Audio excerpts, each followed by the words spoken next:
Hello les propriétaires qui se bougent, c'est Pierre de Eldorado Immobilier. Je suis très heureux de vous revoir, toujours en mode confinement, hein, comme tout le monde, ce qui n'empêche pas de pouvoir avancer et de se projeter sur l'avenir. Ce que je vous propose aujourd'hui, c'est de partir sur qu'est-ce que c'est qu'une cellule de crise, comment vous pouvez vous mettre en place en votre cellule de crise, et de là, on va en tirer une bonne nouvelle, et je vais vous faire une annonce à la fin de la vidéo pour pouvoir aller beaucoup plus loin pour vous aider. Donc tout d'abord, voilà, la cellule de crise, c'est quoi? C'est faire avec les moyens du bord, mais en ayant anticipé au maximum et en ayant un plan d'action. C'est ce que je vais vous décliner dans cette vidéo pour que vous puissiez ne pas euh, sombrer dans la panique et faire la différence entre ce que c'est que gérer à l'emporte-pièce et gérer une situation de crise. Ça n'a absolument rien à voir. Donc c'est pour vous reprendre un peu le contexte.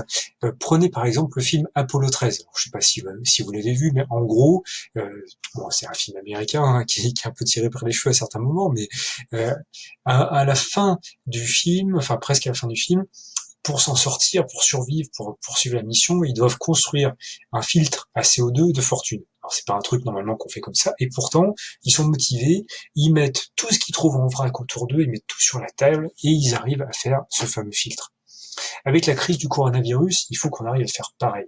Il faut qu'on prenne tout ce qu'on a qui compose nos locations saisonnières, on les met sur la table, on met les pièces du puzzle sur la table et on réagence tout ça pour s'en sortir au mieux. La façon dont ça sera géré après sera différente de la façon dont ça sera géré avant, et il faut que vous en fassiez une force plutôt que de subir. Donc il faut surtout pas rester assis les bras croisés, à se lamenter, ça sert absolument à rien. Ceux qui vont profiter de la crise sont ceux qui vont avoir une démarche proactive, et pour avoir une démarche proactive, c'est-à-dire aller de l'avant, il faut penser en grand. Il faut mettre le maximum d'outils que vous avez sur la table pour aller le plus loin possible. Et donc c'est pour ça que je vais vous proposer un webinar courant les semaines pour faire le tour de tous les moyens de louer en direct. Je vous en parle un peu plus loin. Parce que la bonne nouvelle de tout ça, c'est quoi? C'est que le coronavirus, ok, il est hors de contrôle. Visiblement, il se développe d'une manière hallucinante un peu de partout, y compris en France métropolitaine. Mais ça va se terminer. L'exemple de la Chine nous montre que ça a pris le temps que ça a pris, mais ça s'est terminé. Vous avez des outils, vous avez de l'expérience, vous avez du savoir-faire, donc il n'y a aucune raison pour que vous ne puissiez pas surmonter tout ça et reconstruire en mieux au plus vite. C'est ça la sagesse et la façon de se reconstruire. Ça me rappelle quand on allait en fait 2 fois en Thaïlande, une fois avant le tsunami et une fois après le tsunami. Quelques années après, hein, quand même pas 2 ans après, mais 4 ans après, je crois. Et on a fait pareil au Sri Lanka où on y allait après le tsunami. Et il se trouve que sur l'île de Koh Phi Phi, je sais pas s'il y en a certains qui d'entre vous qui connaissaient, mais si vous êtes allé en Thaïlande, vous connaissez forcément. C'est une île extrêmement touristique et très jolie. En fait, elle a été balayée par le tsunami. Il y a eu, tout a été détruit, des dégâts matériels et humains catastrophiques. Et quand on y retourne quelques années plus tard, tout est reconstruit et même plus dense qu'auparavant. Il y a même des échoppes qui remercient le tsunami. Pourquoi? Parce que c'est ces gens qui ont une démarche proactive, qui ont vu en grand, qui se sont dit ok, on a subi la pire attaque de notre histoire en pleine tête, mais on va se motiver pour remonter quelque chose, et c'est les premiers qui sont arrivés, qui ont reconstruit quelque chose, et qui s'en sortent très bien maintenant. Au Sri Lanka, c'était pareil, hein, ils ont été frappés par la même vague du tsunami, et dans les zones qui ont été dévastées, on voit absolument plus qu'il y a eu le moindre impact. Donc comment est-ce qu'on positif par rapport à tout ça? Comment est-ce qu'on fait pour que la quarantaine se passe le plus agréablement possible? On trouve des petites astuces. Donc moi, mon astuce, c'est de trouver des surnoms à tous ceux que je côtoie. Donc mon surnom à moi, c'est crevette motivée. Alors c'est pas moi qui me le suis donné, mais je trouve que ça c'est plutôt pas mal. Crevette motivée, pourquoi? Parce que bon, physiquement, je pense que vous avez remarqué que j'ai plus un profil de marathonien plutôt que d'un boxeur poids lourd. Et puis motivé parce que je me suis remis à publier un article par jour. J'ai lancé la chaîne YouTube où je commence à publier des vidéos. J'ai relancé des nouvelles formations. Je mets à jour les formations existantes. Et donc j'essaie de voir plus grand, plus loin, Et au niveau de mes locations, j'ai commencé à reprendre tous les livrets d'accueil que j'avais, j'ai remis à niveau mes procédures d'automatisation, et je pense que je vais aller faire le tour de chaque location pour mettre à jour mes photos, etc., etc., pour repartir vraiment très très fort.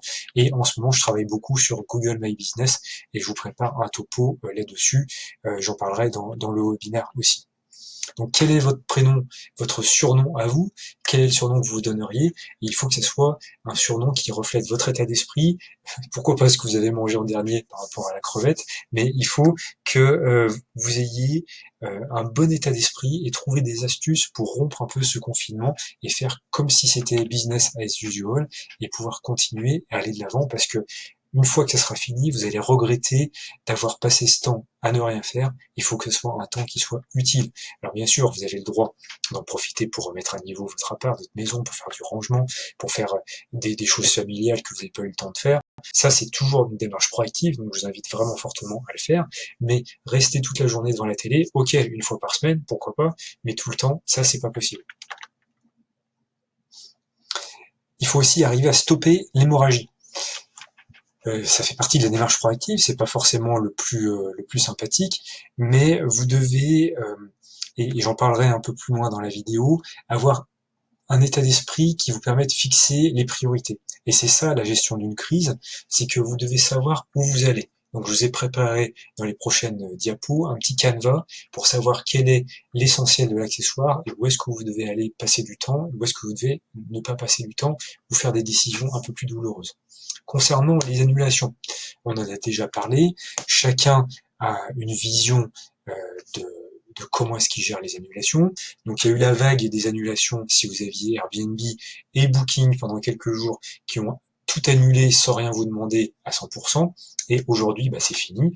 Le confinement est prolongé, mais il y a une ordonnance qui est passée, qui est l'ordonnance à valoir. Euh, vous avez tout à fait la possibilité soit de rembourser vos clients, soit de leur donner un bon à valoir pour une période de 18 mois. C'est aussi une opportunité à avoir. Et pour ceux d'entre nous qui avons adopté une position ferme et avons refusé de rembourser, c'est pour préserver nos familles, pour préserver notre capacité à pouvoir rembourser nos emprunts, nos charges, notre personnel. Et pour ceux qui ont remboursé, c'est faire preuve d'empathie, se mettre à la place des autres et miser sur le fait que le fait de rembourser, ça va rendre les voyageurs heureux et qui vont pas hésiter à revenir vers nous par la suite, comme je l'expliquais dans la vidéo sur comment être solidaire entre nous avec les crédits de voyage Airbnb. Si vous l'avez pas vu, je vous invite à la revoir sur la chaîne YouTube ou sur le blog Eldorado Immobilier, je vais vous mettre le lien en dessous. Donc il n'y a pas de bien ou de mal en fonction de comment vous êtes comporté dans cette situation-là. Vous avez des clients, vous avez le droit qui est derrière vous en arrière-plan, et vous avez votre conscience qui vous a fait choisir une option ou une autre. Il y a personne n'est à blâmer, personne n'est à féliciter, c'est juste un choix que vous avez fait. Par contre, par rapport à vos partenaires, à vos associés, n'hésitez pas, il faut absolument les bichonner, parce que c'est avec eux, vous êtes entouré de gens super et c'est votre meilleur atout. Donc c'est cette équipe que vous allez souder encore plus si vous les lâchez pas. Donc le personnel qui fait le ménage pour vous, n'hésitez pas à lui donner une avance, à lui régler le mois alors que le mois est pas fini, à faire comme si de rien n'était et lui régler à peu près la même somme que le mois précédent en le présentant comme une avance, mais trouver des moyens pour prendre des nouvelles d'eux, pour qu'ils se sentent bien sur le fait de travailler avec vous, et c'est là que vous allez marquer des points, et ça c'est vraiment très important. Autant la relation avec les clients, c'est à vous de voir comment vous voulez faire, est-ce que vous voulez jouer la stratégie des réservations en direct, et où est-ce que vous voulez jouer la fermeté. Donc, moi je le fais au feeling, il y a des clients, on voit tout de suite que ça va être des clients difficiles, du coup je suis ferme avec eux, et ceux qui sont vachement conciliant, vachement agréable, on peut se tromper aussi, mais souvent on a raison, mais c'est des gens à qui j'hésite pas à proposer un avaloir. Comment est-ce qu'on insiste sur ces situations de crise, en cellule de crise? On a des techniques de communication qui sont très spécifiques et des comportements qui sont très spécifiques. Tout d'abord, il faut que vous sachiez sur quoi vous voulez insister pendant cette période, que ce soit auprès de vos prestataires, auprès de vos clients, c'est important, et vous-même dans votre tête, que vous ayez ce canevas en tête. Donc il faut que vous notiez ce sur quoi vous voulez insister et ce dont vous ne voulez vraiment pas parler. Euh, on va insister sur le fait que on est une équipe avec les autres propriétaires qui se bougent, une équipe avec les prestataires, le personnel de ménage, on veut aller de l'avant, on veut construire nos futurs projets, développer des nouveaux projets comme par exemple faire de la sous-location Airbnb, développer le site internet, revoir les procédures d'automatisation. Voilà, on va parler de ça et on parlera pas du mauvais côté des choses. Les anciennes crises montrent qu'il y a toujours un fort rebond après une crise sanitaire ou une crise technique ou une guerre, et donc du coup les voyageurs, n'ayez aucun doute, ils veulent voyager une fois que ces crises sont finies, l'histoire nous l'a montré et ça va se reproduire à nouveau. Donc vous devez être prêts à ce moment-là, vos concurrents, eux, ils vont l'être, en tout cas certains d'entre eux, donc vous, il faut que vous soyez prêts, et il faut que vous ayez le bon mindset en insistant toujours sur les projets que vous avez et la façon dont vous allez les gérer l'après-crise. Donc le corollaire de ça, c'est qu'est-ce qu'on veut éviter? On veut éviter de faire des supputations et des prédictions subjectives. On veut éviter de parler des aspects légaux et de la politique, parce que tout ça, c'est des choses aléatoires. Si vous avez un client, vous avez joué la fermeté, vous lui avez dit bah non, je vais vous proposer un avaloir et je vous rembourserai pas, je suis désolé monsieur, ben, si il met en avant un aspect légal, je vais faire appel à mon huissier, etc., vous en parlez pas. Vous avez votre canevas, vous insistez sur le fait qu'il y a cette ordonnance qui est là, vous prenez pas la tête avec ça, ça sera le travail après au niveau de la justice s'il va jusque-là, et il va pas se passer grand-chose en plus, il faut que vous soyez serein par rapport à ça. C'est une période de crise, il va pas se passer grand-chose pour les montants de réservation qu'on a. C'est des petites sommes, il n'y a pas des préjudices énormes. Évitez aussi d'écouter toutes les rumeurs qu'il y a, de faire des prédictions, ça va se terminer à telle date le confinement, ça va se prolonger, etc. Tout ça. Donc du coup, axez-vous sur ce qui est objectif, fixez-vous un horizon, quelque chose que vous voulez atteindre avant la fin du confinement, et tenez-vous-y complètement, évitez de rentrer dans le subjectif, de faire de la politique, de parler de ci, de là, sur des choses qui sont subjectives. Ensuite, il y a l'aspect éthique. Là aussi, comme je vous le disais tout à l'heure, il n'y a pas de bien, il n'y a pas de mal, mais vous devez avoir une ligne de conduite et vous y tenir. Il y a, c'était quand? C'était hier, j'ai reçu une réservation par Booking. Voilà, Booking, c'est réservation automatique. La réservation est tombée pour un de mes appartements. C'est vrai que j'ai pas fermé les calendriers de réservation des appartements. Euh, parce que je voulais pas perdre de temps avec ça en fait, tout bêtement. Les gens sont pas censés voyager, donc du coup ils sont pas censés réserver. Et là j'ai eu une réservation pour 6 jours à partir de samedi pour quelqu'un en fait qui m'a dit j'étais obligé d'être confiné dans un hôtel, mais là enfin j'ai eu un billet de train pour la semaine prochaine. Je veux me rapprocher du lieu où il y a la gare et je veux être sûr de pouvoir arriver en temps et en heure. Et donc, du coup, je vais réserver chez vous pendant une petite semaine. Alors, quelle attitude avoir par rapport à ça? Il n'y a pas de bien, il n'y a pas de mal. Que vous acceptiez la réservation ou pas, vous acceptez la réservation, vous prévenez le locataire que évidemment l'appartement il sera pas fait propre de manière optimale et qu'il va récupérer les clés par un boîtier à code ou la clé sous le caillou, etc. Peu importe.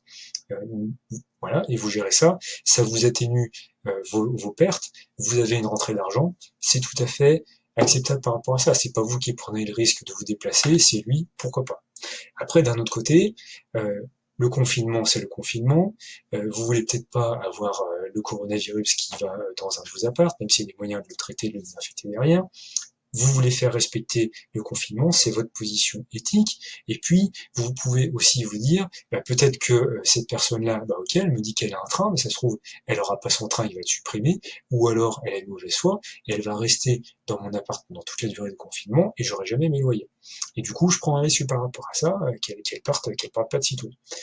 Qu'est-ce qu'on fait par rapport à ça? Voilà. C'est vous qui devez choisir la conduite que vous avez à tenir et vous faites pareil pour tout, pour pas vous poser de questions, pour vous, derrière, vous concentrer sur ce qui est essentiel. Ce qui est vraiment important en période de crise, c'est d'avoir des procédés, des processus, pardon, qui soient identifiés et vous n'ayez pas à réfléchir sur ces choses-là. Il faut que vous ayez à réfléchir maintenant sur quel est l'objectif que vous fixez pour après, comment vous voulez orienter votre business de location saisonnière, comment est-ce que vous voulez orienter la gestion de vos clients et la relation avec vos clients en automatisant, en mettant en place un site internet, en revoyant vos processus, peut-être en y passant moins de temps, mais en étant beaucoup plus efficace. Et c'est dans des situations comme ça où vous pouvez prendre le recul et vous serez beaucoup plus efficace. Je vais quand même vous donner ma position par rapport à la réservation d'hier. J'ai appelé la locataire et je lui ai demandé de faire une annulation gratuite par Booking. J'ai essayé moi d'appeler Booking, absolument injoignable. Donc la locataire a compris, elle a annulé. Et elle a trouvé une réservation dans un hôtel. J'ai pas voulu prendre le risque qu'elle squatte, j'ai voulu faire respecter le confinement, j'avais pas envie de braver le confinement pour aller dans un de mes appartes pour ma santé et la santé de mes proches, même si j'aurais pu, puisque en tant que propriétaire de location saisonnière, on est un particulier qui possède une entreprise qui a un numéro de SIRET, j'aurais très bien pu utiliser une attestation employeur à mon nom pour pouvoir y aller. C'est le choix que j'ai fait. Est-ce que j'ai eu raison? Est-ce que j'ai pas eu raison? C'est mon choix. Et je referai la même chose, d'ailleurs je l'ai déjà fait une fois précédemment, je referai la même chose pour les fois précédentes. Mais j'ai pas à juger ceux qui vont accepter une réservation, parce que ils cherchent à faire vivre leur famille, ils ont pas, ils veulent limiter leurs coûts, et ça se comprend tout à fait. Il n'y a pas de bien, il n'y a pas de mal là-dedans, mais il faut que vous ayez la même structure mentale à chaque fois pour pouvoir ne pas vous prendre la tête avec ce type de réponse. Vous avez le droit de changer d'avis en cours de route, mais tant que vous n'avez pas changé d'avis, vous restez sur cette ligne de conduite-là pour pouvoir passer la crise le plus sereinement possible et avec le moins de casse possible. C'est comme ça qu'on gère des cellules de crise, c'est en ayant, voilà, je le répète, en ayant des processus. Donc, je voulais finir cette vidéo en vous disant que je vais vous envoyer un email. Je suis en train de caler un webinaire avec vous, un coaching commun avec vous, pour passer en revue toutes les stratégies de réservation, de location en direct qui fonctionnent le mieux pour nous, avec l'expérience. Je vous montrerai les trucs et astuces qu'on a derrière pour que ça fonctionne à la fois rapidement pour certaines stratégies et à la fois sur moyen et long terme pour d'autres stratégies qui sont plus de fond et qui vont vous apporter plus de réservations à long terme. Et parce que je pense vraiment que l'après-coronavirus, ça va être un monde de réservation en direct. Moi, ça fait des années que je milite là-dessus, mais c'est clair et net que il y a eu une rupture de contrat de confiance avec les plateformes de réservation. Il y a je pense, une prise de recul par rapport aux commissions qui sont pratiquées, et il y a beaucoup de propriétaires qui me disent du coup moi je préférais à la limite louer un petit peu moins, mais plus avoir une relation humaine avec les locataires. Et de l'autre côté, côté voyageurs, il va y avoir de plus en plus de réservations dans un périmètre court et des relations humaines qui vont se tisser aussi parce que le confinement aura laissé des traces et les gens voudront rencontrer des propriétaires, échanger avec eux. Ils vont encore moins aimer l'aspect impersonnel des hôtels et les gens vont avoir beaucoup plus confiance dans les particuliers plutôt que dans les grandes structures. Voilà mes petites projections pour l'avenir. J'ai pas la science infuse, mais c'est vraiment des tendances lourdes sur lesquelles les experts du tourisme s'accordent, et c'est pas si souvent que des experts s'accordent toujours entre eux, et donc du coup, c'est pour ça que je me bête là-dessus, et j'ai peu de chances de me tromper par rapport à ça, et je vous conseille fortement de vous préparer par rapport à ces nouvelles stratégies. Je vous souhaite une excellente semaine confinée, et je vous dis à très très vite. Ciao.